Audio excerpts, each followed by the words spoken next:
Good evening. How are you all? Are you well? Yes. Thank you for that lovely welcome. It was like, we'll clap till he reaches the front, then we'll just stare. That was scary. No pressure, of course. Laughter for life! We'll be fine. Now, I know, obviously, a fair few of you will be sitting there thinking to yourselves, that's a lot of corduroy for one man. Some of you may be concerned that I'm a supply teacher who's wandered on at the wrong event. It's your own time you're wasting. You chewing, eh? Add a small leather patch, I'm ready to teach history. Be very careful dancing in corduroy, you can start a small bushfire, can't you? A lot of heat builds up in there. So, lovely to be here in Brighton. Isn't it? No, fair enough. I don't know, if you own property, I imagine it's marvellous. Brighton's an amazing place where very old conservatives mix with a huge number of gay men. Fantastic, the possibilities. I'm very pleased to be here because I've recently been in Norwich, so it's just nice to be anywhere, really. Anyone here from Norwich? Yeah? Hey, give me 6. Do you know what I mean? It's not right, is it? Big city like that, 500,000 people, 2 surnames. Something's going on. When Norwich Tourist Board tell you Norwich is really coming into its own, they mean it, they do. Now, all the cities, it's impossible to get around now. Everywhere you go, you get these big white stretch limos, and at first you think, is it a celebrity or a foreign dignitary? Then you think, no, it's some slags.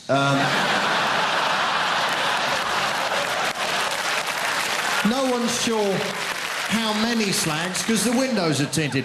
All you can say with any real degree of accuracy is that there is an indiscriminate number of slags. There's at least 2 poking out the sunroof, and a driver slowly wanking himself into an early grave.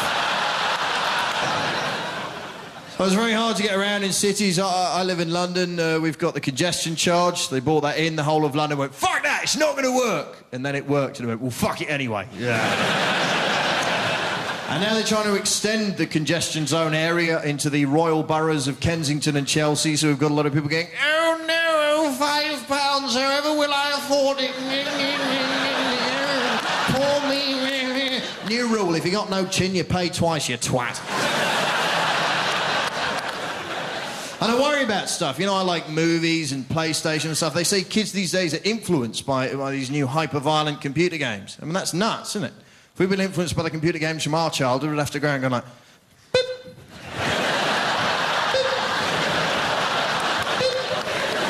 No one would play with that kid. Can I be in your gang? Beep, beep. No, you're a bit weird, mate, to be honest.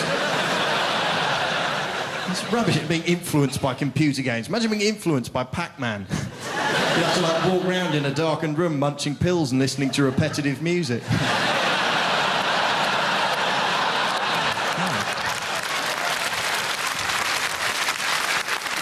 Some of the younger people laughing and clapping, the older ones going, who is this Pac-Man you speak of? It's not one of the rough boys from the estate, is he? I tell you what, some rough kids where I live, and they're not being rough, they're just being confusing. You come out of your house and go, yeah, your mum makes gravy for leopards, innit? Yes, I believe she does. She does a lot of charity work. These are scary, tough children. Even the dirty old men are scared of these kids. You know, see them turn up in their car, put the window down. Hello, little boy, do you want a sweet? The kid's like, what sort of sweets have you got? So it must be good if you come on here and trouble me with your sweetie talk, right? I don't want to hear mojo or drumstick rubbish, you get me? You must have a serious sweetie offer for me, boy. Blokes panicking like that. Saying, well, I've got bum buzzing. I wasn't sure what to bring, to be honest. I got a dig dab there, wham-ba. Wham-ba, your sweets are rubbish, man. Shut up. You get me, though. Wham-bas used to be big like that. Now they're small, innit? So you're going to have to do better than a wham-ba if you want to see my dick, right? Hey, man, look at your car driving a Saab. You got no pride. Get out, you wham-ba bitch. Next pervert, please. Scary time. So I'm going to stop my son from watching any television, I think. I just worry about it. Is anyone else worried about this? Every time we switch on the TV, we're encouraged to sue each other. You get this kind of sneaky message every time. It's like, go to your mother's house, slip in the shower, sue the bitch for £1,000. The money will come to you in the end anyway. You may as well make a solicitor rich. No win, no fee, gotta go. The only plus with these adverts is you do know when they're coming on television, so you can flip to the other side. You know when they're coming on because people start walking at you from funny angles on the screen. You just be watching telly and suddenly someone's going like that. Have you been hurt in an accident at home or the workplace? Do they always drift through at a weird 45-degree angle? It's bizarre. Everyday homeowners like you. They're rows of bored-looking tents in perfect 45-degree formation. Have you been in a trip or four? It's extraordinary. And the people they get on as well. Have you seen that one? I was carrying a bucket of boiling tar at work and I fell over a bit of wood that shouldn't have been there. Mate, you work on a building site. That's pretty much where bits of wood belong. If you'd have told me you'd fallen over a portrait by Lucian Freud, I'd have been pretty amazed. If that advert gone, I was carrying a bucket of boiling tar at work and I stumbled over a big bowl of moule marinière, well, I'd have been gobsmacked. Listen, I don't want to appear to be unsympathetic, but I am, so that's how it comes across. Honestly, I've never carried a bucket of boiling tar in my life, but there's one word of the two that would make me treat it with some caution. That'd be the word boiling. Boil the kettle once or twice, happen to know it gets pretty hot.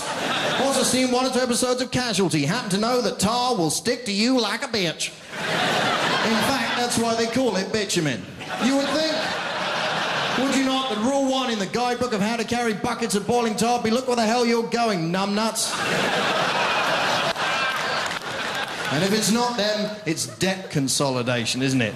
We'll consolidate your debts, clear your credit cards, giving you the opportunity to run your working class family further into debt. Do you mind if we wank in the eyes of your pets? I'm sure that's there in the small print somewhere. And have you seen the people they get to try and advertise this stuff? You've never seen more ropey-looking, pikey motherfuckers in your life. These people could sell you nothing else. Sit there.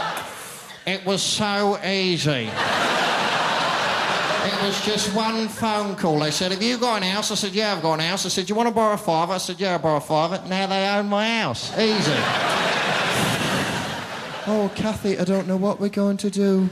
We've got more going out than we have coming in. I know, we'll buy a new car. Do you have CCJs? Then stop borrowing money, you're no good at it! It's my people behind it too, posh people, middle class people. I do know that I'm posh, by the way. Every time I get in a fight, all I can think of doing is writing a stiff letter, so it's how you know it's... You go, come on then, Specky. I'm like, to whom it may concern. I've taken some kickings, but... You know, you think about it, you're debted up to the hilt, don't know which way you're going to turn or what you're going to do with your life. Some smug middle-class idiot comes on the telly going, hello, are you being shafted week after week after week by hundreds of little cocks? Let us consolidate those little cocks into one enormous fuck in the arse that'll last the rest of your life. We may even crack your pelvis.